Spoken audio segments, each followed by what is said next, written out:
제가 알고 있는 어떤 분이 아이를 낳는데 몸에 단백질이 생성이 안 돼요. 그러니까 성장은 하는데 자꾸 넘어지고 다리가 부러지고 뼈가 다 부러져요. 그래서 늘 병원과 함께 끼고 살아요. 또 하나 아이는 일어나는데 어떤 상황이냐면 이게 그 문어처럼 흐물해가지고 아이가 이게 제대로 활동을 못하고, 심지어는 요사이는 어떤 아이들이 되냐면 뇌가 없이 태어난 아이가 있어요. 그러나서 뭐 한 일주일도 못 살고 그냥 생을 보내고 되는 이들도 막 태어나기도 해요. 저희 지방에 목사님 딸이 아기를 낳는데 뇌가 없이 태어나가지고 3일 만에 죽었어요. 그러니까 여러분, 정말 생명이 태어난다고 하는 것은 얼마나 귀한지 몰라요. 근데 생명은 반드시 자라게 돼 있어요. 그러면 육체적인 생명도 자라는데 영적인 생명도 반드시 성장하게 돼 있어요. 영적인 생명도. 이게 바로 하나님의 생명이잖아요. 하나님의 생명이 여러분 안에 들어오면 이 생명은 성장하는 것이 당연한 거예요. 성장해야 정상이에요.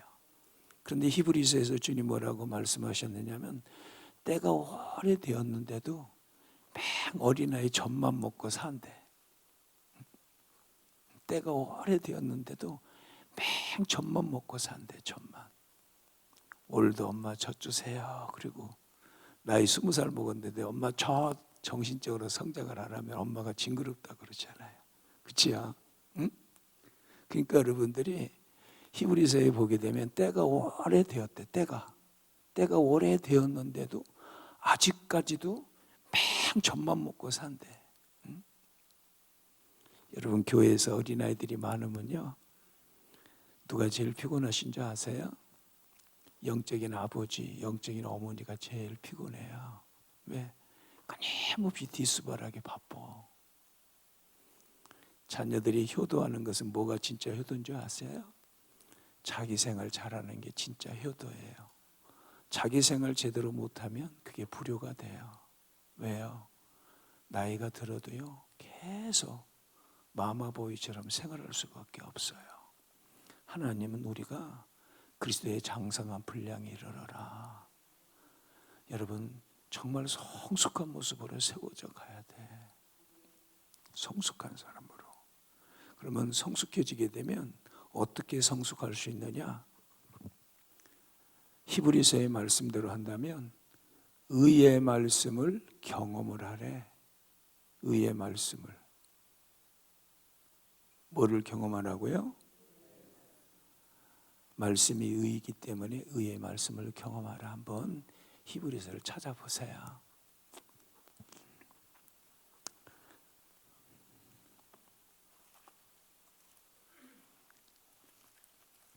히브리서 5장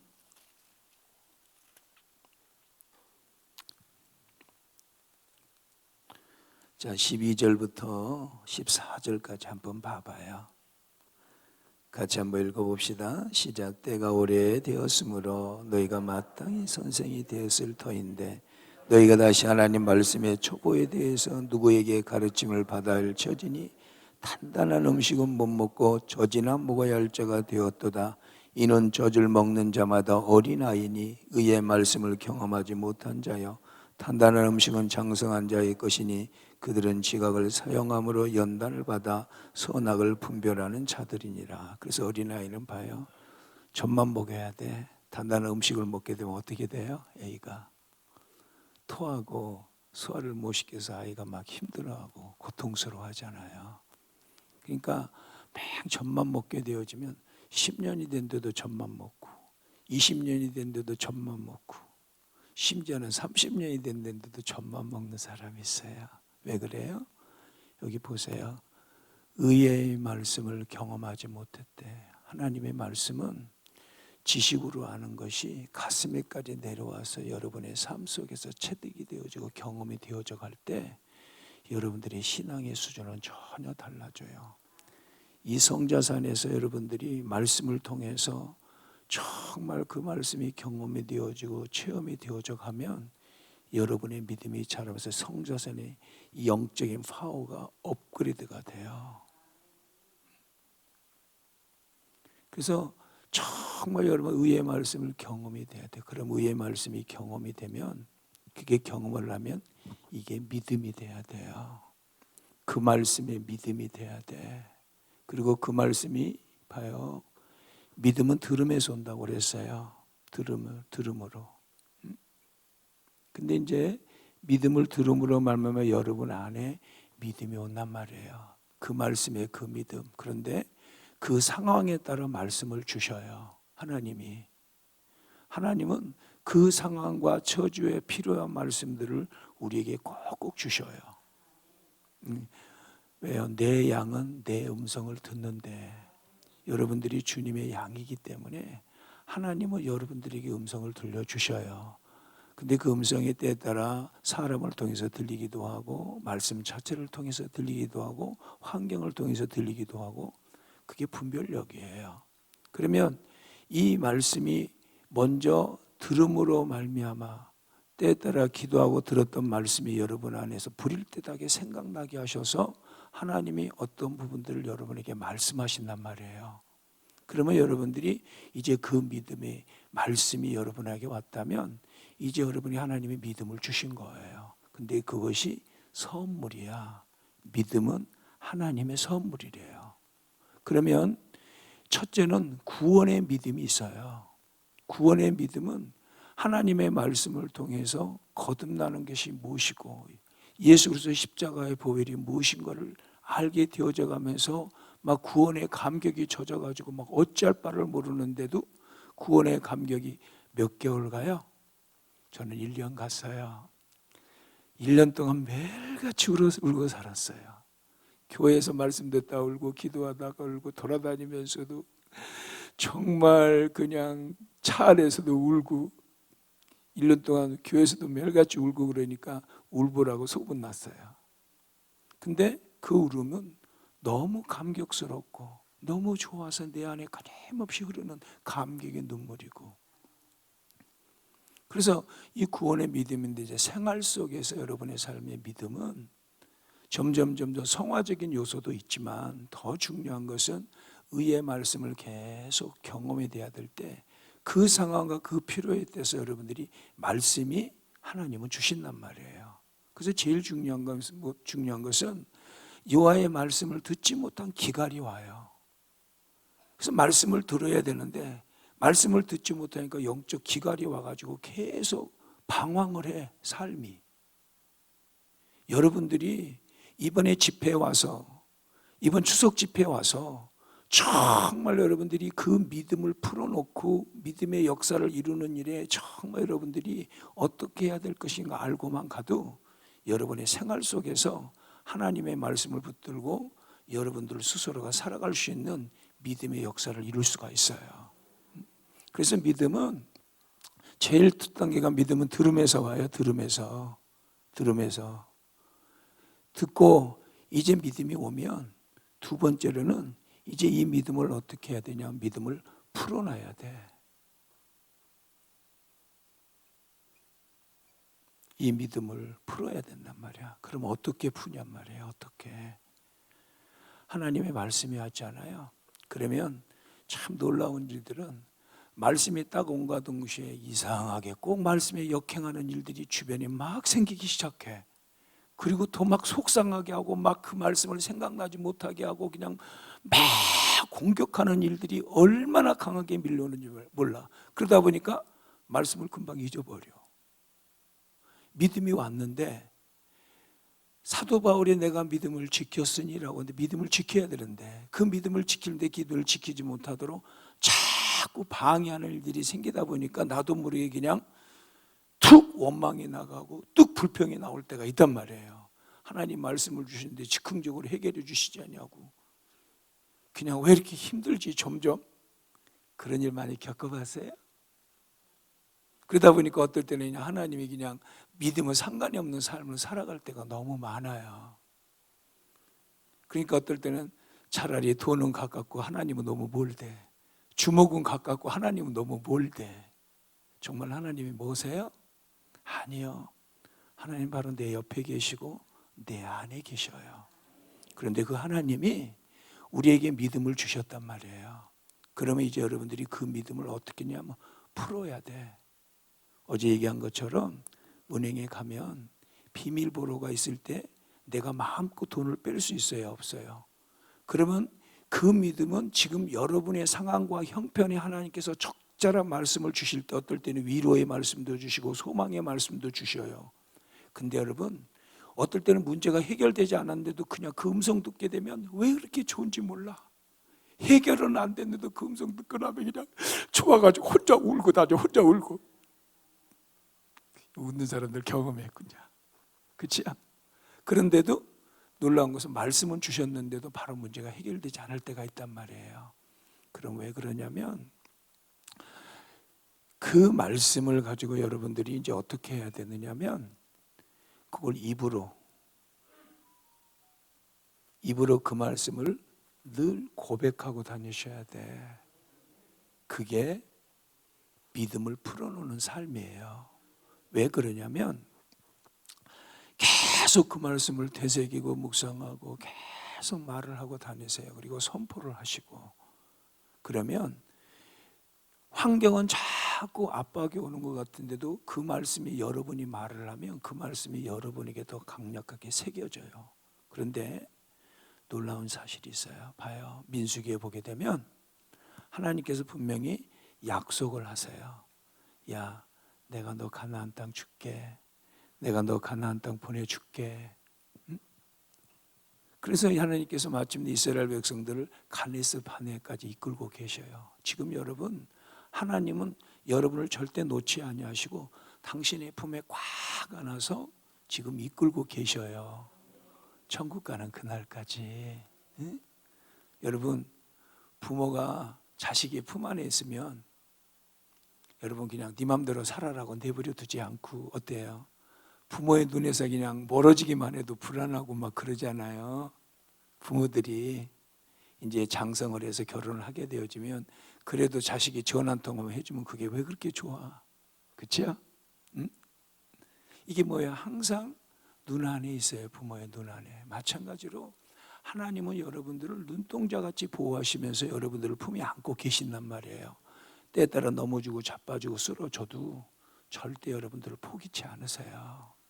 상응할 때를 꺾지 아니하시고 꺼져가는 심지를 끄지 아니하시는 하나님의 사랑이 우리를 강권하고 계시고 때에 따라 의인은 7번 넘어져도 8번 일으키시는 하나님의 손길이 여러분들을 휘감고 있단 말이에요. 그러면 하나님의 말씀이 분명히 말씀의 말씀이 능력인데 때에 따라 그 말씀이 자꾸 흐트러 버리려고 악한 영이 막 공격을 하는데 그동안 여러분 안에 그 말씀의 아직 수준까지 올라가야 되는데 그 말씀의 수준이 안 되는 여러분 안에 여러분 내면에서 정말 끊임없이 역행하고 있는 그런 요소들이 너무 많단 말이에요. 그걸 갖다 옛 성품이라고 그래요. 그럼 그 옛 성품들을 여러분들이 말씀을 고백하다 보면 이것들이 내면에서부터 하나씩 떠나가요. 그리고 마침내 여러분이 그 말씀이 계속 입으로 고백하고 다닐 때 하나님께서 어느 순간에 문제가 안 풀린 것 같은데 서서히 하나씩 풀려가요. 그러니까 여러분 봐봐요. 마귀는요 말씀이 딱 오면 이제 막 최후의 공격을 하는 거예요 여러분들한테. 그러니까 여러분이 기도하고 나서 말씀 응답받고 나면 그때 믿음이 온 거잖아요. 그럼 어때요? 문제가 더 생겨요 안 생겨요? 그럼 이상해져. 하나님 말씀 주셨는데 왜 이렇게 문제가 더 생기지? 그래가지고 하나님이 꼭 일 안 하시는 것 같고 하나님이 정말 이렇게 어떤 상황에 대해서 도와주시지 않는 것 같은 느낌이 든단 말이에요. 그런데 여러분들이 그 믿음을 굳게 말씀을 붙들고 여러분들이 기도로 때에 따라 말씀을 선포함으로 계속 그것을 풀어나가야 돼. 말씀만 고백을 하고 다니세요. 제가요 교회를 갔는데 정말 성도들이 가족들밖에 없어요. 부임에 갔더니 교회는 그냥 옛날 커튼으로 잔뜩 있고 강대상도 아주 옛날 강대상에 포도송 있는 강대상 아시죠? 네, 신앙생활 하신 분들은. 그런 데가 있는데 재정은 늘 어렵고, 후임 목사님이 지역에 재개발이 되면서 성도들이 막 다 떠나버렸어요. 그런 상황 속에서 계속 말씀을 붙들고 기도하고 그랬는데, 교회를 놓고 기도하는데 드럼하고, 때에 따라 우리 딸이 그때 외국에 나가 있었기 때문에 학비도 좀 보내야 되는데 그것이 작은 돈이 아니었어요. 그런데 하나님이 말씀을 주시더라고요. 히브리서 6장 14절, 내가 반드시 너를 복주고 복주며 너를 번성케 하고 번성케 하리라. 그리고 나서 그냥 교회다가 하나님이 주십니다 선포해 놓고 나서 그 다음부터 매일같이 주여 주시옵소서 주시옵소서 이렇게 기도한 게 아니고, 그냥 계속 그 말씀을 가지고 복주고 복주며 번성케 하고 번성케 하리라 할렐루야 그러면서 혼자 한 달 동안 계속 그 말씀을 들고 한 번도 주님을 향해서 불평하지도 않고 할렐루야 할렐루야 그러면서 그 말씀 갖고 신바람이 나가지고 혼자 좋아서, 왜? 말씀이 오면 되니까. 그래서 디엘 무디가 5만 번 기도 응답을 받을 때에 항상 말씀을 펼쳐놓고 하나님 앞에 가서 그 말씀에 의해서 간구할 때마다 하나님이 즉흥적으로 응답을 했다는 거잖아요. 그러니까 그렇게 되어지려고 하면은 여러분들도 하나님이 그렇게 맛보고 살게 하셔요. 그러면서 하나님이 그 과정 속에서 뭐냐면 여러분들을 자꾸 성장시켜 간단 말이에요. 어떨 때는 밥을 주다가도 그러잖아요. 애한테 네가 혼자 먹어봐, 혼자 먹어. 막 질질 흘리고 먹어 아이들이. 그렇죠? 그런데도 어때요? 시간이 흘러가면 그 아이가 이제는 온전히 밥을 먹는 아이가 됐듯이 여러분들이 때에 따라 말씀을 주셨는데도 막 질질 흘려. 말씀을 잊어버리고 막 안 되는 것 같고.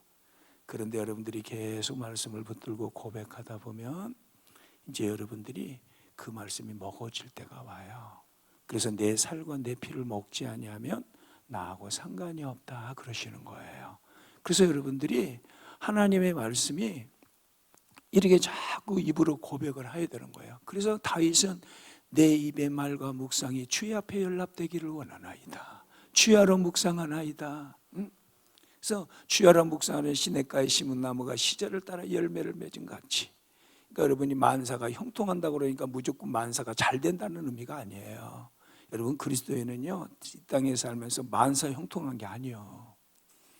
어떤 상황이 닿았을 때 하나님의 일하심을 경험하니까, 하나님의 그 능력을 맛보고 사니까 문제가 문제로 여겨지지 않냐고. 문제가 오게 되면 문제야 와라. 아유 또 왔네. 하하 웃어가면서 우리 아버지가 또 일하실 때가 텐데. 그러면서 신바람이 나면서 믿음의 역사를 이루는 사람으로 세워져 간단 말이에요. 그래서 여러분들이 믿음 그런단 말이에요. 우리는 의인은 분명히 믿음으로 살아야 되거든요. 여러분 의인이라고 여러분들이 먼저 그래서 신앙의 정체성에 대해서 확실하게 서 있으셔야 돼요. 의인은 무엇으로 살리라? 믿음으로 살리라. 의인은 무엇으로 살리라? 그러면 이제 믿음으로 살려고 하면 믿음은 들음에서 나잖아요. 그러면 세상 거 자꾸 듣다 보면 여러분 하나님의 말씀을 자꾸 밀어내요 그놈이. 제가 옛날에 섬겼던 제 영적인 어머님이 돌아가셨는데 그분이 영적인 파워가 대단하셨어요. 한국의 창조과학회가 처음 생길 때 김영길 박사님과 더불어 창조과학회 가서 늘 메시지 하시고, 사모님이 전국을 다니면서 부흥회하시면서 은사가 굉장히 강하셨고 막 투시와 환상을 보고, 제 영적인 어머님이셨어요. 저에게 그렇게 훈련을 시키셨고요. 그래서 하늘산 기도원에 옛날에 초창기 때는요 저희 청년들 데리고 사모님이 가서 막 집회를 하고 엄청나게 했어요. 근데 그분이 저한테 그러시더라고요. 옛날에 노래가 쨍하고 해뜰 날 돌아온단다. 이 노래가 한참 유행했잖아요. 그 누구예요? 뭐 하여튼 있어요. 또 누가 아시는 분 있네. 자, 근데 보세요. 사모님이 어느 날 차를 타고 가다가 그 노래를 들었는데 자기도 모르고 입에서 쨍하고 해뜰 날 따라온다는 거야 입에서. 그래서 그분이 그때 그러시더라고. 믿음은 들음에서 난다는 말이 맞다. 그래서 여러분들이 자꾸 하나님의 말씀을 들어야 돼. 왜? 들으면 그것이 내 안에 자꾸 새겨져. 그 다음에 어느 순간에 나도 모르게 그게 나와 자꾸. 그러니까 들은 만큼 나와. 그래서 주님께서는 복음서에서 계속 우리에게 말씀하신 것이 무엇을 듣는가, 무엇을 보는가 삼가라 그래요. 그래서 우리 그리스도인들은 믿음에 역행하는 일, 이것도 세상의 원리도 똑같아요. 세상을 살아가는 원리에서 세상 속에서도 우리는 세상에 들어가서 빛이 되어진다고 할 때 어떤 상황이 됐을 때 똑같이 험담하고 불평하는 것이 아니라 하나님의 일을 바라보면서 그 현장을 갖다 말로 바꾸는 삶이 나타나요. 세상은요, 여러분, 마음 먹기에 달린 게 아니라 말대로 이루어져 가요. 내 마음은 원하지 않는데 말한 대로 흘러가다 보면 정말 주체할 수 없는 상황으로 몰아갈 때가 너무 많아요. 말 때문에. 그래서 이 말은 시예요. 시. 그래서 말시. 말이 시가 된다고 그러잖아요. 그런 말도 하잖아요, 여러분.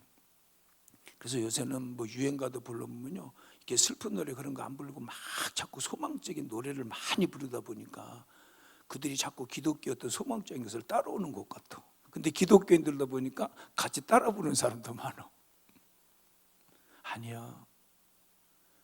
우리는 정말로 유행 따라 사는 게 아니라 믿음 따라 사는 거예요. 그래서 여러분들이 믿음이라고 말을 할 때는 두리뭉실하게 생각하지 말고 어떤 상황이 딱 닥치게 되면 먼저 주님이 그 상황에서 뭐라고 말씀하신가를 듣는 삶이 훈련이 돼야 돼. 자, 내비게이터에서 나온 제자 훈련이라는 책 속에서 어떤 한 자매가 간증하는 것이 있었어요. 그 책에 보니까 그 자매가 갑작스레 막 환경 가운데 너무 여러 가지 문제가 막 동시산발적으로 터져요.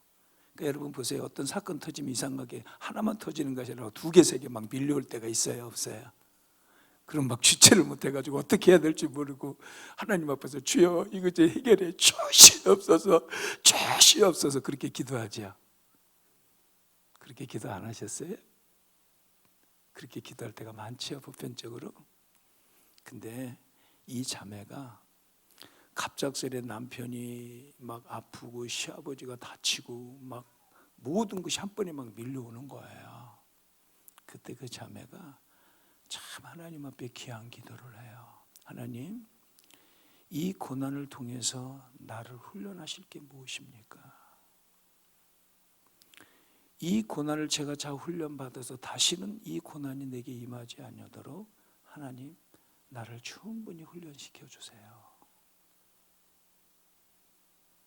우리는요, 하나님이 이미 여러분들을 다 하셔서 그가 내 길을 하시나니 그가 내 길을 하시나니 그가 나를 단련하신 후에는 내가 정금같이 나오리라. 그가 내 길을 하시나니 그가 나를 단련하신 후에는 내가 정금같이 나오리라. 여러분 옆처럼 고난당하면 여러분도 도망갈 거야. 그래서 여러분들이요, 이제 이렇게 의의 말씀을 그렇게 믿음의 고백을 통해서 경험하면은요, 어떤 역사가 일어나냐면 두 가지가 나타나요. 영적으로 성장을 해요. 여러분들이 자신이 성장하고 있는 걸 알아. 그럼 성장하게 되면 특징이 뭐냐면 옛날에 들려지지 않았던 하나님의 말씀이 왜 그렇게 그냥 쏙쏙 들어오는지 몰라. 그래서 있는 자는 더 받게 돼. 그냥 말씀이 쏙쏙 들어와, 그냥 가슴 속에. 그래가지고 말씀 듣다가 눈물 쏟아지고 말씀 듣다가 저는요, 어떨 때는요, 제자훈련의 사역자들이 장로교, 그 다음에 침례교, 성결교, 그리고 감리교 목사님들이 연합해서 사역을 해요. 그런데도 제가 그 목사님들이 이렇게 40대 젊은 목사님들도 계시고 그러는데도 그 앞에 딱 앉아서 말씀을 듣다가 어떨 때는 막 말씀에 속에서 막 불이 일어나면 나도 모르게 아멘이 절로 나오고, 때에 따라 말씀을 듣다가 감격이 되어져서 아멘 아멘 하다가 은혜 받고 그 여파가요 집에 와가지고 보편적으로 2주 동안 가요. 얼마나 좋은지 몰라. 응? 여러분들이 나중에요, 말씀이 처음에는 이해가 안 돼가지고 고심이 돼 나중에 이해가 되어지면 그 말씀이 여러분들을 불을 붙여주셔. 그래서 뭐 어떤 생각이 나냐면, 여기 등불 있잖아요, 전등이 있지요. 전등이 있는데 하나가 밝으면, 하나만 켜면 더 밝아요, 두 개가 켜면 더 밝아요, 그러면 5개가 더 밝아요, 6개가 더 밝아요. 그치요? 점점 빛이 빛을 비춰줘 가면서 지체들 간에 하나 되는 사랑의 사람으로 변화되는 역사가 일어나요. 왜? 빛은 어둠을 몰아내기 때문에. 그런데 우리 안에서 자꾸 분쟁이 있는 것은 어린아이 특징이에요. 그래서 영적인 어린아이는 자꾸 시기하고 질투하고 분쟁을 한대. 그게 고린도서 3장에 나와요. 너희가 아직도 어린아이니? 나는 아볼로에게, 나는 바울에게 어찌하여 시기하고 분쟁이 있느냐? 고린도서 2장에서 나와요. 신령한 자는 아버지의 마음을 안대. 그래서 여러분들이 좀 그렇게 장성한 분량이 이르는 사람으로 세워져 가면, 이 자리에 딱 와가지고 앉은 순간에 하나님의 은혜가 막 폭포처럼 임하면서 여러분의 가슴 속에 벌써, 그래 환자, 그래 나하고 교제하는 게 좋잖아, 그냥 앉아서 있기만 해도 눈물이 펑펑펑펑 쏟아지면서 주님의 사랑이 가슴 속에 쫙 밀려오면서 아버지의 마음이 부어지니까 그냥 문제가 해결하는데도 행복해. 근데 시간이 흘러가면 나도 모르게 그냥 그 문제가 아버지가 알아서 해결하셔. 여러분, 자식이 고통을 당하게 되면 누가 고통을 당한 줄 아세요? 엄마 아빠가 더 고통스러워요. 차라리 내가 아팠으면 좋겠다고 그래. 우리 아버지가 그래요. 우리 아버지가. 그래서 하나님은 내 아버지잖아요. 누구 아버지? 아버지, 아버지. 할렐루야. 한번 합시다. 찬양 중. 앉아서 마이크 잡고 하세요. 찬양하는 사람들. 나의 피난처 말고 아버지.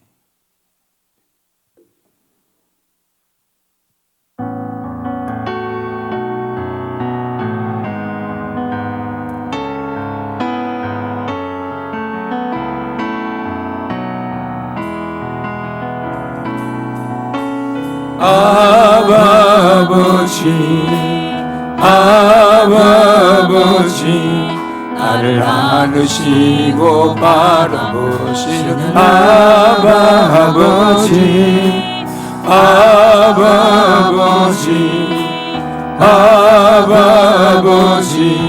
나를 도우시고 힘주시는 아버지. 주는 내 마음을 고치시고 볼 수 없는 상처 만지시네. 나를 아시고 나를 이해하시네. 내 영혼 새롭게 세우시. 한 번 더. 아버지, 나를 안으시고 바라보시는 아버지,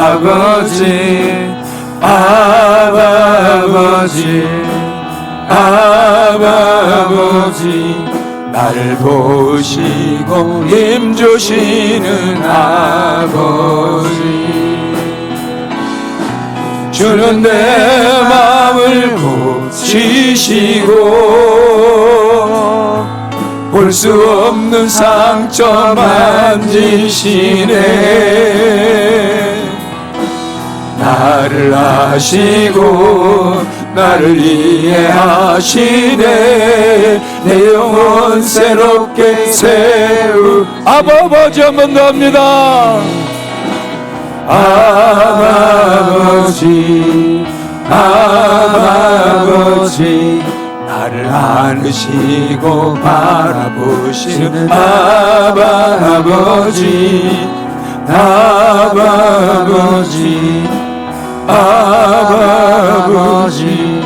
나를 아우시고 힘주시는 아버지, 주는 내 마음을 고치시고 볼 수 없는 상처 만지시네. 나를 아시고 나를 이해하시네. 내 영혼 새롭게 세우시네. 찬송가를요 한 번만 부르면 안 되고요, 두 번, 세 번, 다섯 번 정도 부르잖아요. 그러면 이 안에서 여러분들이 눌렸던 것들이 팍 풀어지면서 그 찬송에 그냥 가슴이 실어져 가면서 그 찬송에 맞게 그냥 눈물이 쏟아지고 그냥 감사가 나오는 거예요. 응? 저희 사이가 찬양을 제가 같은 곡을 한 5번을 했더니 두 번째까지는 냉랭하게 했더니 다섯 번째 부를 때 갑작스레 눈물을 펑펑펑펑 쏟아져 가면서 저한테 와서 아버님 한 번 불렀더니 맹숭했던데 다섯 번 부르는데 눈물이 펑펑 쏟아져서 그 찬양이 가슴에 팍 꽂히는데 너무 은혜됐어요 고백하더라고요. 그래서 여러분들이요 찬양은 곡조 있는 기도고 여러분의 심령을 어루만지기 때문에 때에 따라 봐봐요. 한 번 불렀다가는 맹숭맹숭했다가 두 번 부르면 조금 적응되고 세 번 부르면 가슴에 조금 함께 따라 부르고 네 번 부르면 가슴에 밀려와요. 그래서 찬양은 그렇게 부를수록 어떤 역사가냐면 환경을 풀어가요. 여러분들이 찬양 중에 그냥 하나님의 환경을 풀어가요. 왜? 하나님이 찬양 중에 영광을 받으시거든요. 응? 내가 이 백성은 나를 찬송케 하기 위해서 창조하셨다고 말씀하셨잖아요. 그래서 여러분들이 찬양하다 보면 여기 와서 기도 안 하고 막 찬양하고 말씀 듣다 보면 하나님이 와서 해결해 놔. 그래서 여러분들이 이제는 나중에 문제를 해결하기 위해서 주님 앞에 오는 게 아니고 그냥 그분과 깊은 사랑에 빠지고 싶어서 오는 거예요. 내가 지금도 한 번씩 어제 그 구름 위에 그 환 얼굴로 쳐다보시면서 저에게 보는 그런 감동이 이렇게 밀려갈 때 눈물이 싹 나더라고요. 야, 참 최양적 원장님이 정말 주님을 뜨겁게 사랑하신 분이구나. 그분이 뭐 하셨어요? 어떤 환경 가운데도 연약한 사람들을 많이 돌보고 다 먹이고 그냥 주님 마음 품고 한 사람씩 다 품었던 것들이 막 흘러가잖아요. 여러분들이 좀 다 그런 사람이 되기를 주님의 이름으로 축원합니다. 그게 그리스도의 마음이에요. 아멘. 그래서 성장하게 되어지면 하나님의 말씀을 듣는 데가 이해력이 더 많이 생겨. 그러니까 여러분 점점 더 마음을 알고 주님의 마음을 담고 주님의 형상이 여러분 안에 이루어져가는 모습으로 세워지잖아요. 그럼 어떤 문제가 생기면 그때마다 톡톡톡 상황에 따라 분별력이 생겨. 그 다음부터 그게 바로 지혜예요. 지혜. 어떤 상황에 따라서 하나님이 무엇을 말씀하신가 나중에 절로 알아 봐요. 부부가 오래 살다 보면 눈동자만 보고 말 한마디만 하면 무엇을 말하는가 다 알아. 그치? 아버지하고 그렇게 교제하다 보면 그냥 그때는 아버지가 뭐를 말하는지 절로 알아. 그때는 다른 한마디 않고 아버지 그렇게만 불러도 그래 알아. 이 소리가 여러분의 가슴속에 쫙 밀려오면서 여러분 내면에서부터 정말로 주님의 사랑이 휘감으니까 그냥 행복한 거야. 행복은 외부에서 오는 게 아니라 여러분 내면에서 성령으로 말미암아 그 생명을 점점 경험할수록 하나님의 생명을 경험할수록 여러분 내면에서 행복이 솟아오는 거예요. 행복이 내면에서부터. 할렐루야. 그래서 여러분들이 때가 오래됨으로 정말로 미성숙한 그리스도인이 되지 말고 좀 성숙한 그리스도인이 돼봐요. 그래서 분별력 있는 삶을 살아갈 때 여러분의 삶 속에서 선악을 분별하는 자다 이렇게 말을 할 때는 여러분 하나님께로 나온 것이 다 선한 거예요. 사람 앞에 나온 것은요 선한 게 없어요. 하나님 앞에 나온 것은 다 선하기 때문에 그냥 선하신 하나님의 뜻을 알아 그냥. 근데 악은 하나님의 뜻을 모르고 자기 중심으로 생활한 게 악이 되는 거예요. 우리는 신앙생활을 하면서도 자기 잘난 못으로 신앙생활할 때가 너무 많아요. 아니에요. 말씀이 내 안에서 일하셔서 말씀이 성육신하는 자리에까지 여러분들이 세워져 가야 돼요. 성장한다고 그러면 죄 안 짓느냐? 넘어지고 자빠져. 그러나 한 가지 특징이 있어. 자, 여러분들은 어른이 됐는데도 안 넘어져요? 실수 안 해요? 자매 실수 안 해요? 근데 중요한 건 봐봐요. 신앙이 성숙할수록 빨리 아버지 앞에 가서 아버지로 말미암아 다시 아버지께 회복해 가는 거예요. 주님이 우리의 마음을 만져주셔야 돼요.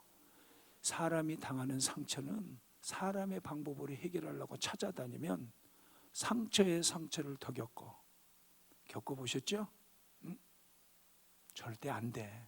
돈이 없다고 자기 생각에 이 사람한테 돈 찾으러 돈 좀 빌리러 가봐. 왜 그렇게 촬영한지 몰라. 돈도 제대로 안 빌려줘. 인간적인 머리 앞세우지 말고 내 계획을 앞세우지 말고 그때는 무릎을 꿇어요. 그러니까 다윗은요 영적으로 성숙한 사람이었기 때문에 그렇게 자기를 책망해 준다는 게 은혜야. 여러분들이요 히브리서 12장에 보게 되면 정말 사랑하는 자를 주님이 책찍질 하신대. 여러분이 잘못된 길 가면 즉흥적으로 나타날 때 그게 하나님의 은혜예요. 하나님의 은혜. 그래서 여러분들이요 잘못된 길 가게 될 때 책망과 바르게 함과 의로 교육하기 유익하니 말씀이 들어가면 바로 그런 역사가 일어나요. 여의도 침례교회에 한기만 목사님이 지금 은퇴를 하셨어요. 제가 침례교 목사예요. 한기만 목사님이 은퇴를 하셨는데 그분이 처음 교회를 개척했는데 공부를 하는 중에 말씀을 나누는 중에 한 권사님이 목사님을 개인적으로 상담을 하러 왔어요. 목사님, 우리 남편 좀 변화 좀 시켜주세요. 그러는 거예요. 아니 한 번도 보지도 못한 남편을 변화시켜달라고 하니까 너무 황당하잖아요. 자취주정을 들어보니까 우리 남편이 투스타래. 투스타. 그러니까 옛날에 박정희 대통령 시절에 투스타면은 그 파워가 대단했잖아요.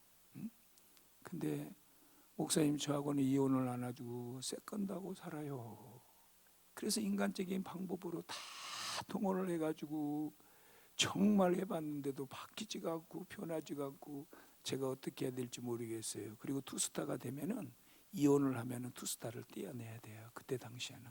그러니까 이혼도 안 해주고 그냥 본부인은 놔두고 세컨드하고 살고 있으니 부인 마음이 어떻겠어요.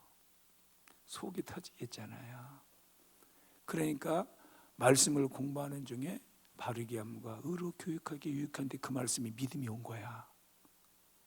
그 말씀이 디모데전서 디모데후서 3장에 있는 말씀이 하나님의 말씀이 의로 교육하기 유익하다고 그러니까 그래서 믿음이 왔단 말이에요. 그러니까 이제 목사님들 상담을 하니까 목사님이 기도합시다 그랬어요. 기도했더니 하나님이 미국에서 공부하신 대학교 교수를 그 교회에 붙여주셨어요. 그래서 그 교수를 통해 가지고 그 투스타한테 접촉을 하게 했어요. 그래서 이제 하나님 앞에 기도하고 어느 날 투스타한테 쭉 찾아갔더니 이제 대학교 교수라니까 레벨이 사회적으로 조금 낮으니까 이제 그 밑에 부하가 이제 인도를 해가지고 거기서 잠깐 얘기를 나누는데 거기에 성경책이 꽂아 있더래요. 그 투스타 장군한테. 그래서 웬 성경책이에요? 그랬더니 우리 참모총장 정승화 참모총장님이 꼭 그냥 모일 때마다 예배를 드리면서 시작을 하는데 성경책을 선물로 줬는데 내가 이 성경책을 도저히 모르겠는데 어디 좀 성경 학원이 좀 없어요? 그러면은 나 좀 성경 학원에 가서 좀 공부 좀 하게 성경 학원 좀 가르쳐 주세요. 그러더래. 있다고. 어디냐고. 저기 여의도에 있다고. 나도 집에 여의도다고. 그래가지고 한 사람을 더 붙여 세 분이서 공부를 했는데 그 공부하는 중에 남편이 끊으라고 말을 하는데 다 정리를 하고 부인한테 들어왔어. 의로 교육하기 유익하니, 바르게 함과 의로 교육하기 유익하니. 그래서 여러분들이 하나님의 어떤 문제가 생기면 제발 인간적인 생각 좀 더 앞세우지 말고 봐봐요. 문제가 생기면 그 요놈이 자아가 머리부터 돌아가. 인간적인 생각부터 돌아갈 때가 너무 많아. 많이 배우면 배울수록 생각이 많이 돌아가. 많이 알면 알수록 인간적인 방법이 돌아갈 때가 너무 많단 말이에요. 그래서 여러분들에게 먼저 영적인 성장을 하기 위해서는 여러분들이요, 의의 말씀이 경험이 돼야 된단 말이에요. 경험돼봐요. 한 번만 경험해도 그냥 그 다음부터 확신이 생겨가지고 좋아가지고 그냥 펄쩍펄쩍 뛰어다니잖아요. 옆 사람 쳐다보고 그래요. 펄쩍펄쩍 뛰고 다닙시다. 응? 그래서 여러분 히브리서에서 그래서 히브리서 이제 6장을 한번 봐봐요. 지금 창세기를 읽고 제가 왜 이 말씀을 나누는지 모르겠어요. 계속 주님이 창세기 말씀을 나눴는데 지금 이 말씀을 갖다 계적심 이끌어 주시네요. 저 이 말씀 계획 안 했는데 주님 이 말씀을 갑작스레 말씀하세요. 히브리서 6장을 봐보세요. 6장 1절 2절을 다 같이 보세요. 합독합시다. 그러므로 우리가 그리스도의 도의 초보를 버리고 죽은 행실을 회개함과 하나님께 대한 신앙과 침례들과 안수와 죽은 자의 부활과 영원한 심판에 관한 교훈의 덫을 다시 닦지 말고 완전한 대로 나아갈지니라. 거기 봐봐요. 도의 초보를 버리고, 그 도는 교리라고 얘기도 하고 말씀 안에 있는 내용이라고 얘기해도 맞아요. 그러면 도의 초보를 버리래. 도의 초보를 버리라는 것은 무시하라 그런 말이 아니라 맹 어린아이 수준에 머물지 말고 장성한 데 이르라 그 말이에요. 그러면 도의 초보가 6가지가 나오잖아요. 거기에 6가지. 그게 뭐냐? 여러분들이 이 6가지는 여러분의 내면에서 딱 자리 잡고 있어야 되는 거예요. 죽은 자의 죽은 행실을 회개함과, 그렇죠? 그 다음에 하나님께 대한 믿음과, 그 다음에 거기에 보면 세례, 안수와 또 안수, 부활, 심판에 관한 털을, 이것은 여러분들이 기초적으로 여러분들이 이것이 딱 자리 잡고 있어야 돼요. 이것들이 여러분 내면에서, 여기 분명히 도의 초보를 버리라고 하는 것은 이것이 여러분 내면에서 정리가 다 돼 있어야 돼요. 그럴 때 여러분들이 뭐가 돼요? 완전한 데 나아가라 그러잖아요. 이 완전한 데 나간다는 말이 제가 아까 그냥 깜빡했는데 여러분 그러잖아요. 봐요. 아까 내가 반드시 너를 복주고 복주며 너를 번성케 하고 번성케 한다고 그랬잖아요. 응? 근데 결론을 얘기 안 했잖아요. 깜빡했어요, 노래하다가. 근데 봐요. 하나님이 돈 주십니다. 딱 그렇게 선포하고 하나님 뭐 돈 주세요. 나 이거 필요하니까 돈 주세요. 한 번도 그런 적이 없어요. 그냥 그 말씀 듣고 한 달 동안 내가 반드시 복주고 복주며 번성케 하고 번성케 하리라 믿음이 안 있으니까 그냥 혼자 웃어가면서 매일같이 돌아다니면서 그냥 히브리서 6장 14절을 고백하고 다녔단 말이에요. 한 달 있다가 전화가 왔어요. 누가? 목사님 1,000만 원 11조 보낼게요. 얼마요? 1,000만 원 11조 보낼게요. 그래서 1,000만 원 11조 받았어요. 교회에 악기 사고 때때로 하나님의 학비도 보내라고 해서 보내고. 근데 그거 가지고 제가 막 고심해 본 적이 없어요. 그냥 말씀 주셨으니까 주님이 말씀대로 일하시잖아요. 그 말씀은 그분이 하시는 거잖아요. 그래서 늘 그냥, 그래서 여러분들이 점점 이 기본이 되지 않으면 자꾸 신앙생활에 갈등을 한단 말이에요. 이게 되면은 말씀을 들을 때 어떤 사람은 다 먹을 만한 믿음이 있는데 먹지 못할 사람이 있단 말이에요. 이 말하면 시험이 들어. 목사님은 또 나를 까네. 뭘 까? 꼭 시험 들면 꼭 누구를 꼭 타다냐면 꼭 목사님 무슨 잘못이요. 목사님이 나를 깐대. 그래가지고 어때요? 어떻게 목사님이 나한테 그럴 수가 있어. 어려서 그래. 그러니까 도의 초보를 버리라고 그럴 때 어때요? 이런 것들이 여러분 정리가 딱 되면 말씀을 분별력 있게 받아들이고 서로가 지체들 간에 우리가 그리스도의 몸이잖아요. 근데 봐봐요. 꼭 그렇게 말하는 사람들은 뒷전에서 나팔 불고 다니고 불평하고 다니고 원망하고 다니고 스스로 자멸하는 마귀의 역할을 하는 거예요. 근데 자기가 마귀의 역할에 지금 마귀의 놀림에 놀아나고 있는데도 놀아난 줄도 몰라. 여러분 최 원장님 그러셨잖아요. 뒷말하는 걸 제일 싫어하셨죠? 그랬어요, 안 그랬어요? 왜 그분은 뭐를 아냐면 악한 영이 공격하고 있는 걸 알기 때문에 그러는 거예요. 여러분들이 특별히 여러분들이 절대 뒷말하지 마세요. 수근수근하지 말고. 여러분 안에 불만이 쌓여있어. 이유는 아직 갓난아기라서 그래요. 아멘. 그래서 도의 초보를 버리라고 하는 것은 바로 이런 것들이 여러분 내면에 다 정리가 되면 그 다음부터 어때요?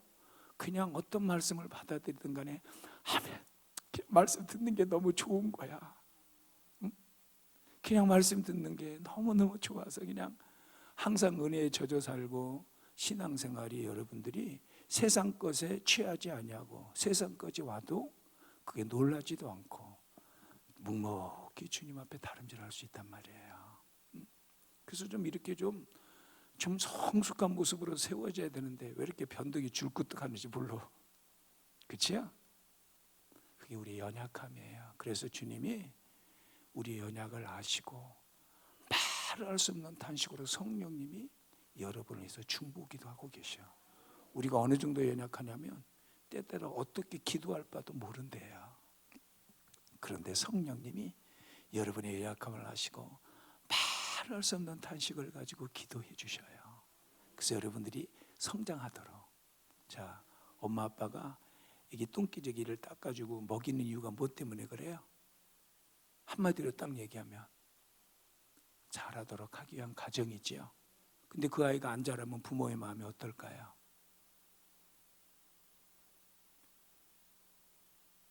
여러분의 가슴에 못이 박히는 거예요.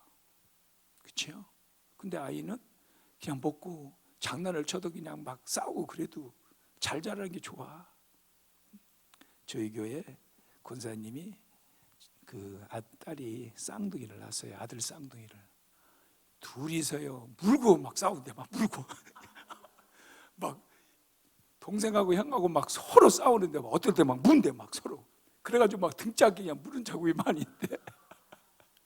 그런데도 뭐라 그러시냐면 그래도 애들이 예쁘게 성장하는 모습이 너무 예쁘대.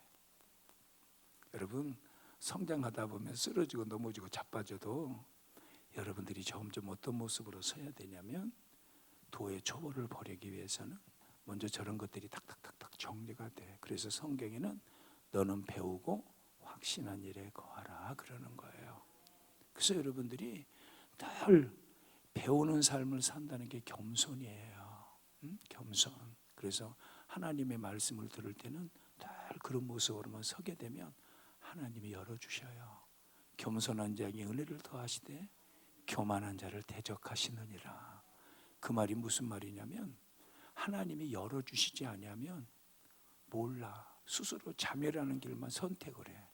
자기가 잘못을 해도 잘못한 걸 알아야 되는데 자기가 잘못을 해도 잘못한 걸 모르고 가면은 스스로 망하는 길을 가는 거예요. 그렇기 때문에 우리가 성숙을 향해 가름질하셔야 돼요. 성숙을. 할렐루야. 좌우 사람 쳐다보고요. 성숙을 향해 다름질합시다. 우리 한번 성경 한 구절만 찾아봐요. 우리 디모데 전서를 봐봐요. 디모데 전서.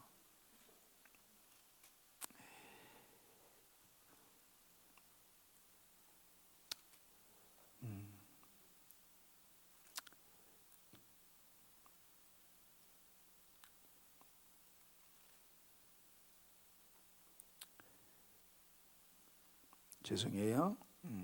잠깐만요. 너의 성장을 이루어라. 전심전력하여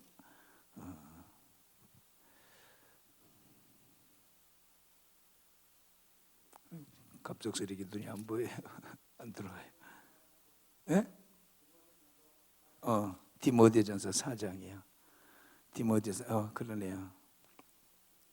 13절 4장 13절. 우리 다 같이 합독하겠습니다. 시작.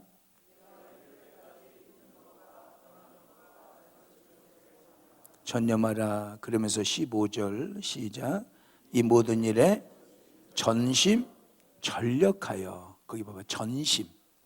마음을 다해서 힘을 다해서 뭐하라? 다시요. 다시 저기 참 찾아놓네. 다시. 이 모든 일에 전심 전력하여 너의 성숙함을 모든 일에 내게 나타나게 하라. 나타내야 되잖아요. 그렇죠? 그래서 여러분들이 좀 성숙해 하셔야 돼. 성숙하셔야 돼. 하나님 앞에 그런 사람들이 귀하게 쓰임 받아요. 그럼 이제 마지막으로 여기서 성숙하게 되어지면 분별력이 되어 있지만 또 하나 특징이 하나가 있어요. 하나님의 형상이 여러분 안에 이루어져 가요. 그리스도의 형상이 점점 신부로서 나를 단장하는 거예요. 신부로서. 우리가 주님 앞에 나를 단장하는 삶이 요구되고 있어요. 요구돼요. 이런 사람 얼마나 주님이 귀하게 여기실까. 여자들이 결혼할 때 제일 예쁘지요. 그치요? 결혼 때 사진 보니까 제일 예쁘지요. 그치요? 여자들이 결혼 때는 사랑하는 남편한테 보이기 위해서 최고 아름답게 갖고 와요. 그치요? 여러분들이 이렇게 주님 앞에 단장하면 하나님께서 뭐라고 말씀하세요? 신부가 자기를 단장하였으니 내가 의의 세마포옷을 입혀주시겠다고 말씀하셔요. 영광이 달라요. 영광이. 여러분들이 주님이 주시는 영광이 다 똑같은 게 아니야. 성경에도 보기에는 어떤 사람은 부끄러운 구원 받는 사람도 있고 어떤 사람은 10골 차지하는 사람도 있고 5골 차지하는 사람이 있어. 근데 어떤 사람들은 그래서 고린도서 15장이 그 얘기를 쭉 얘기를 해요. 15장에 보게 되면 15장 한번 찾아봐요.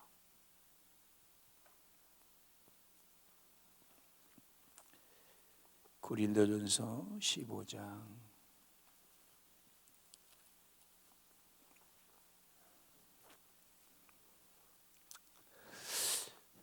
41절부터 우리 44절까지 한번 볼까요? 시작. 해의 영광이 다르고 달의 영광이 다르며 별의 영광도 다른데 별과 별의 영광이 다르도다. 죽은 자의 부활도 그와 같으니 썩을 것으로 심고 썩지 아니할 것으로 다시 살아나며 욕된 것으로 심고 영광스러운 것으로 다시 살아나며 약한 것으로 심고 강한 것으로 다시 살아나며 육의 몸으로 심고 신령한 몸으로 다시 살아나느니 육의 몸이 있은즉 또 영의 몸도 있느니라. 그러면 이제 봐봐요. 자기를 단장함과 동시에 특징이 뭐냐면 여기서 봐봐요. 섬김의 삶이 나와요. 섬김의 삶. 여기 보니까 약한 것으로 심고 강한 것으로 거둔대. 그래서 여러분들이요, 이제 나중에 어떤 모습으로, 자, 엄마는 아이를 갖다가 섬기다 보면 누가 성숙해요? 엄마가 성숙해져요. 아이를 키우다 보면. 그러면 그 아이에 대해서 봐봐요. 낳으시고 기르시고 똥기저귀 치워주시고 다 뒤수발 해주잖아요. 그 아이가 성숙하기 위해서. 그리고 나중에 성숙하게 되면 다른 지체들을 정말 섬길 것이 보여. 그 연약함을 보면 막 가서 험담하는 게 아니라 목사님과 같이 동역을 하고 목사님 마음에 정말로 마음에 쏙 드는 모습으로 세워져 가. 그래가지고 어떤 역사가 나타나냐면 교회 내에서 지체들이 보면은 막 연약하잖아요. 그러면 그 연약한 사람을 갖다가 섬김을 통해서 여러분들에게 하나님의 어마어마한 은혜가 임해요. 섬김을 통해서 정말로 아버지의 그 나라를 이루어가는 일에 하나님의 역사를 해주셔요. 섬김을 통해. 그래서 나중에 약한 것으로 심고 강한 것으로 산대. 그러니까 이 육체가 약하잖아요. 근데 그 약한 것으로 자꾸 지체들을 섬기고 교회에서도 봉사하고, 그게 자기에게 영광으로 와요. 부활체의 영광으로 온단 말이에요. 천국 가서 여러분 주님 앞에서 얻어질 영광을 바라보고 사는 것이지, 만일 우리가 천국의 소망이 없다면, 부활의 영광이 없다면 이 세상에서 가장 비참한 사람이 여러분들이요.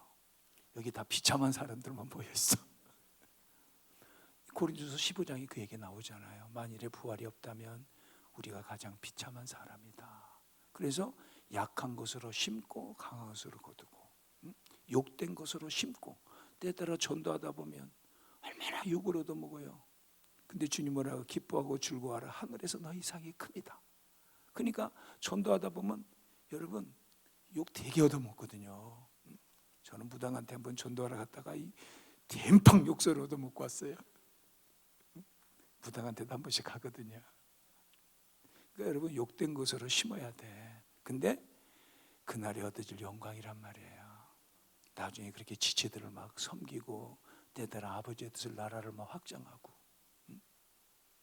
그러면서 욕된 것으로 심고 영광스러운 것으로 거둔대. 그래서 다 영광이 다르대.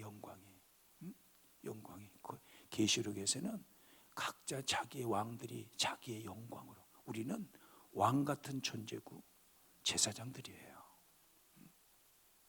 그래서 여러분들 안에 그 영광이 다 달라. 그러니까 예수 믿는 것은요, 따라서 합시다. 꼭 먹고 알 먹고 통째로 먹는 것이다. 얼마나 좋아요. 근데 이 비밀을 몰라. 그러니까 영적인 어린아이들은 몰라. 그리고 또 하나님이 영적으로 어린아이에게 많은 일을 맡길 수가 없어요. 그렇죠? 여러분 어린아이한테 막 많은 일 맡기면 어떻게 돼요? 죽서나 아무것도 안 돼.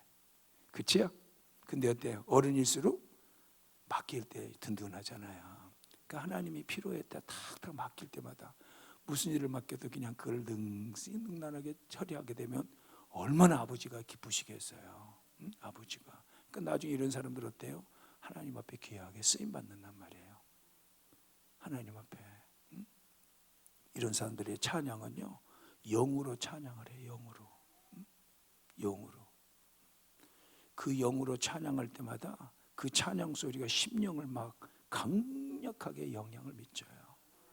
사도 요한이 밤모섬에서 나와가지고 에베소에서 사역을 할 때 그랬대잖아요. 사랑하는 자들아 우리가 사랑하자. 그 한마디에 그냥 울음바다가 됐대잖아. 이게 성령의 성숙한 사람에 밀리는 강력한 파워예요.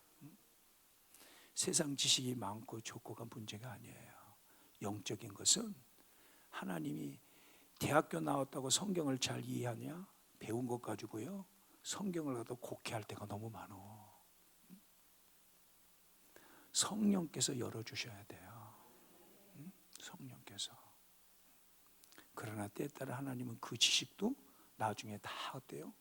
주님이 다 이렇게 조화를 만들어요.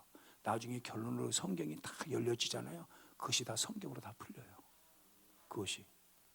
거기에 첨부를 한 게 아니라, 이런 영적인 성숙이 일어날 때 여러분들이요, 세상의 노래를 듣고 무엇을 들어도요, 이 노래 속에서도 공격하고는 악한 영이 어떻게 공격해 하는가, 이런 분별력이 이제 영적인 세계를 달아보면서 이런 부분들이 여러분들이 세고자 하는 역사가 일어난단 말이에요. 그래서 전심전력하여 너의 진보를 이루라. 전심전력하여 너의 진보를 이루라. 할렐루야. 그래서 좀 영적으로 좀 성숙해가지고, 그래서 주님이 봐봐요, 요 섬김이 히브리서 6장을 봐봐요. 히브리서 6장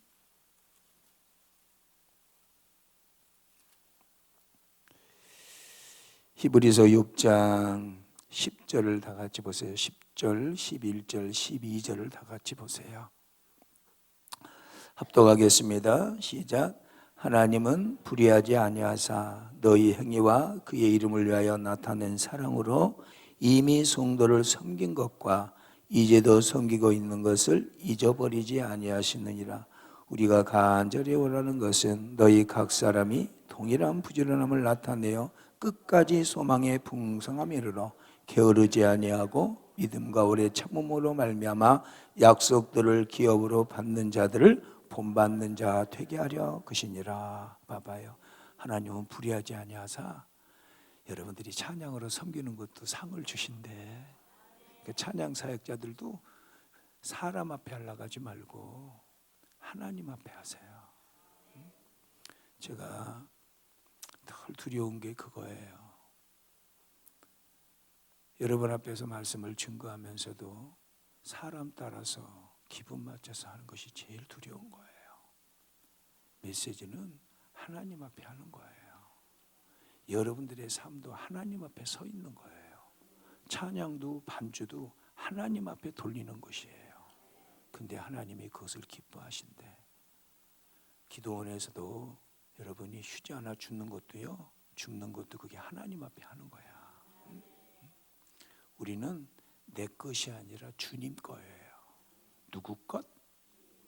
따라서 합시다. 나는 주님 것, 예수 그리스도의 것으로 부르심을 입었느니라. 로마서 1장 5절에 말씀하시잖아요. 주님 것이래. 주님 것. 그래서 여러분들이 정말로 그 이름 때문에 나타낸 사랑으로 지체들을 섬기고 성도들을 섬기는 것이 결코 하나님 불의하지 않아서 다 갚아주신대. 여러분 그날에 정말 열광의 면류관을 쓰고, 저희 장인어른이 저희 사모를 공부시킬 때 그랬대. 너는 매일 박수 치러만 학교 가냐? 박수 받으러 가야 되잖아 그러더니. 여러분 기왕 주님 앞에 가서 상을 받을 때 수많은 천군 천사와 더불어 많은 성도들이 여러분들이 주님 앞에 드려진 것 때문에 박수 쳐주시고 그 섬김에 따라서 영광을 주실 거 아니에요. 그래서 여러분들이 정말 주님 앞에 섬길 때 꼭 아셔야 돼. 잘 섬기고 뭘로 까먹는다고 그래? 그래요. 누가 그랬어요? 시큰 해놓고 나서 입으로 다 까먹는 사람이 있어. 근데 여러분이 알아야 돼요. 여러분들이 시껏 섬기고 나서 입으로 까먹는 순간에 어떤 역사가 일어나냐면 여러분의 믿음을 떨어뜨리고 여러분들의 말 때문에 악한 영이 공격의 루트를 열어놔요. 그래서 여러분들의 삶 속에 그것 때문에 고난이 와요. 그래서 본인이 시험이 들어. 그러니까 기왕하고 불평할 바에는 하지를 마라.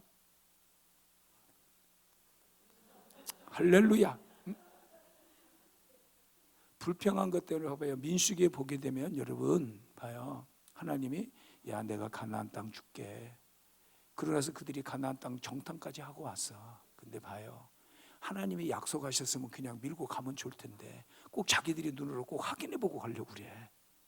그래가지고 12명 정탐꾼 보냈더니 열놈들이 와가지고 우리는 메뚜기 같고 우리를 죽이려고 이쪽으로 인도했다고 불평을 막 함으로 말미암아 하나님이 진노하셔서 너희 말소리가 내 귀에 들리는 대로 내가 행하리니 너희가 40일을 1년으로 계산을 해서 하루를 1년으로 계산해서 40년 동안 너희가 뺑뺑이 돌아.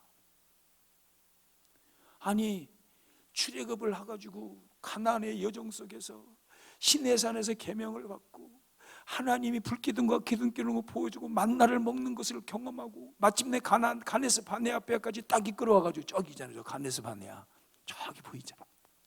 거기까지 이끌어와가지고 이제 너희들이 여기 차지해라 그랬더니 들어가가지고 와가지고 오자마자 포도송이를 메고 오는 것은 너무 좋았어. 근데 그 땅을 차지할 만한 그 말씀에 그 믿음으로 서지를 못했던 것 때문에 나중에 히브리서에서 믿음이 없어서 안식에 들어가지 못했다 그런 거예요. 여러분들이 믿음이 성숙을 하면은요, 성장을 하게 되면 그냥 하나님 말씀을 의심하지 않아. 근데 우리는 말씀 듣고 의심할 때가 많이 있어요, 없어요? 의심 안 해요? 해주실까? 진짜일까? 그러다 보니까 불평을 하는 거예요. 그러니까 가나안 정탐에 들어가 가지고 그들이 불평한 것 때문에 하나님의 축복을 다 상실해 버리고 스스로 자기를 볼 때 메뚜기 같이 보면서 자기를 비하시킨 결과가 하나님의 눈으로 자기를 본 것이 아니라 자기 환경을 바라보고 자기의 연약함을 바라보고 그 일을 했단 말이에요. 여러분, 가나안 정복의 전쟁은 하나님께 속한 것이지 그들에게 속한 게 아니에요. 우리가 세상에 살아감에 있어서 전쟁은 하나님께 속한 것이기 때문에 여러분들이 믿음으로 가게 되어지고 성숙한 가운데 가게 되어지면 하나님이 그 일을 행하신단 말이에요.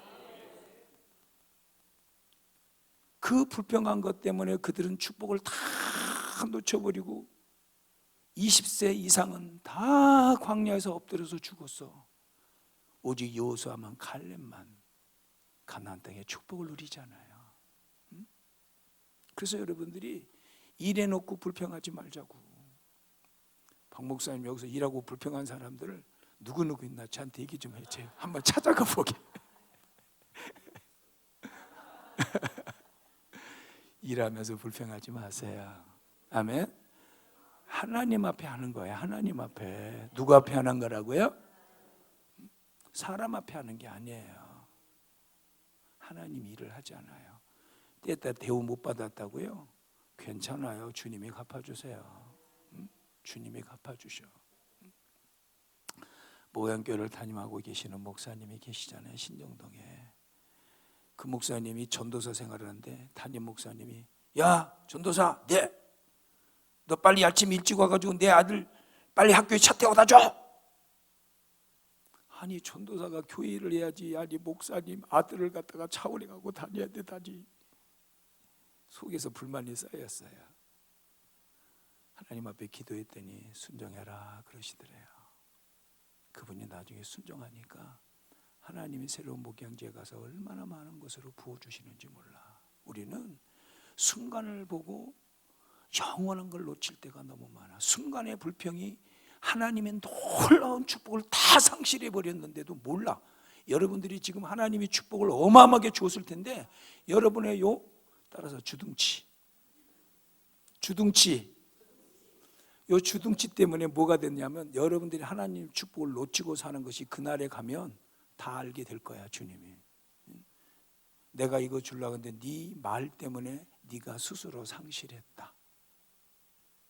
그래서 여러분 말이 얼마나 중요한지 몰라요. 직장생에도 말 때문에 스트레스 받잖아요. 그렇죠? 집에서도 남편과 아내의 싸움이 뭐 때문에 싸워요? 말 때문에 싸우잖아. 그렇죠? 그래서 말도 언어도 여러분들이 믿음의 훈련을 하셔야 돼. 믿음의 훈련. 그 훈련은 자꾸 어떤 상황이 됐을 때 의의 말씀을 가지고 경험하는 자로 여러분들이 자꾸 세워나가야 된단 말이에요. 그것이 안 되면 여러분들의 삶이 자꾸 불평은 어떤 일이 생기냐? 불평이 불평을 낳아. 한 번 불평으로 끝나는 것이 아니라 또 새끼쳐. 그래가지고 그 불평이 불평으로 나온단 말이에요.